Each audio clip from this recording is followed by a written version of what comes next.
है कि उनका मुल्क इसराइल के साथ तवील जंग की तैयारी कर रहा है।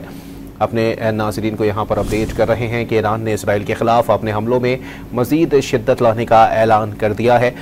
वाज़े तौर पर ईरानी हुकाम ने बताया है कि उनका मुल्क इसराइल के साथ तवील जंग की तैयारी कर रहा है। ईरान ने इसराइल के ख़िलाफ़ अपने हमलों में मज़ीद शिद्दत लाने का ऐलान कर दिया है। ईरानी हुकाम ने बताया है कि उनका मुल्क इसराइल के ख़िलाफ़ तवील जंग की तैयारी कर रहा है। अहम खबर से अपने नाज़रीन को यहाँ पर आगाह कर रहे हैं कि ईरान ने इसराइल के ख़िलाफ़ अपने हमलों में मज़ीद शिद्दत लाने का ऐलान कर दिया है। ईरानी हुकाम ने बताया कि उनका मुल्क इसराइल के साथ तवील जंग की तैयारी कर रहा है।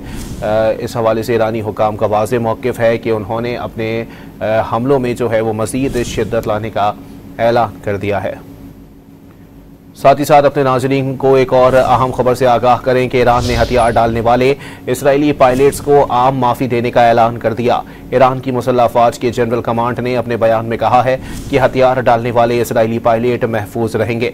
अपने नाज़रीन को अपडेट कर रहे हैं, ईरान ने हथियार डालने वाले इसराइली पायलट्स को आम माफ़ी देने का ऐलान कर दिया है। ईरान की मुसल्लह अफ़वाज के जनरल कमांड ने अपने बयान में कहा कि हथियार डालने वाले इसराइली पायलट्स महफूज रहेंगे। अपने नाज़रीन को अपडेट कर रहे हैं इस हवाले से कि ईरान ने हथियार डालने वाले इसराइली पायलट्स को आम माफ़ी देने का ऐलान कर दिया है। ईरान की मुसल्लह अफ़वाज के जनरल कमांड ने अपने बयान में कहा है कि हथियार डालने वाले इसराइली पायलट्स महफूज रहेंगे। अहम खबर है, अपने नाज़रीन को आगाह कर रहे हैं कि ईरान ने इसराइल पर नया हमला कर दिया है। ताज़ा हमले में 100 हाइपरसोनिक बैलिस्टिक मिसाइलों के अलावा मुतअद्दिद ड्रोन इसराइल की तरफ दाख दिए हैं। वहीं दूसरी जानिब आपको ये भी बताते चलें कि ईरान ने इसराइल पर ये नया हमला किया है। ईरान की जानिब से अम्माद और कतर के अलावा पहली बार खैबर शिकन बैलिस्टिक मिसाइल इस्तेमाल किए जा रहे हैं।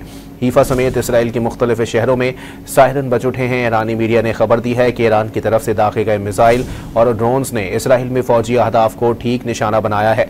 हमले के बाद हीफा में ऑयल रिफाइनरी में आग भड़क उठी है।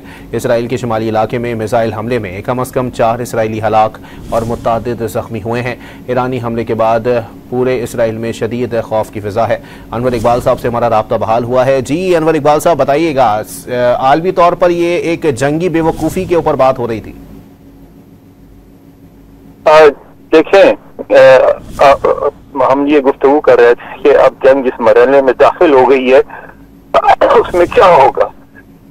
उसमें यही है कि अगर यानी जंगी हिकमत अमली की बात कर रहे थे तो उनका जो हदफ था वो तो हासिल नहीं हो सका।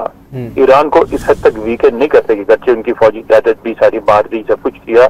2 बातें नहीं हुई। एक तो उनका ख्याल था, अपनी तकरीर में बार बार कह रहे थे कि वहां जो है हंगामे, ईरान में हंगामे शुरू हो जाए, वो नहीं हुए।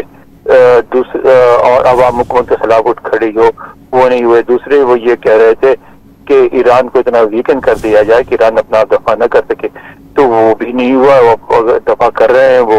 तो अगर वो अपने अहदाफ हासिल नहीं करते हैं तो फिर जो भी गुफ्तगू होती है फिर आपकी शराइत पे नहीं होती, उनकी शराइत पे होती है। तो इसमें 1-2 दिन में अगर इसी तरह जंग जारी रही तो बात बिल्कुल वाज़ा हो जाएगी कि अपर हैंड जो है। अच्छा अनवर इकबाल साहब हमारे साथ ही मौजूद रहिएगा।